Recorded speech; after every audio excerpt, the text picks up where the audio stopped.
চলুন আজকে আমার পছন্দের কাঁচকলা দিয়ে পাবদা মাছের ঝোলের তরকারিটা আপনাদের মাঝে শেয়ার করি।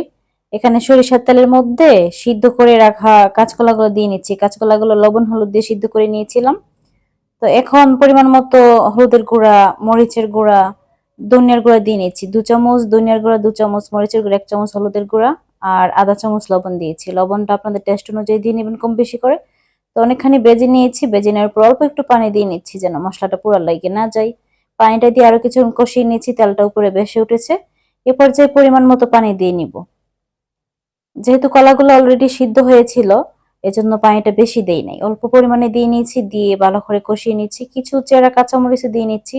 আর আমার কাছে কি মনে হয় জানেন, রান্নাটা যত বেশি সহজভাবে রান্না করবেন, যত বেশি মশলা কম দিবেন, খেতে মনে হয় তত বেশি মজা হয়। আপনারা চাইলে এই মাছের তরকারিতে আদা বাটা রসুন বাটা ইউজ করতে পারবেন বা পেঁয়াজ কুচিও দিতে পারবেন। আমার কাছে ঝোলওয়ালা তরকারিতে পেঁয়াজ কুচি দিলে ভালো লাগে না, তাই দেয় নাই। তো বেজে রাখা পাবদা মাছগুলো দিয়ে নিয়েছি, দিয়ে রান্নাটা করে নিয়েছি।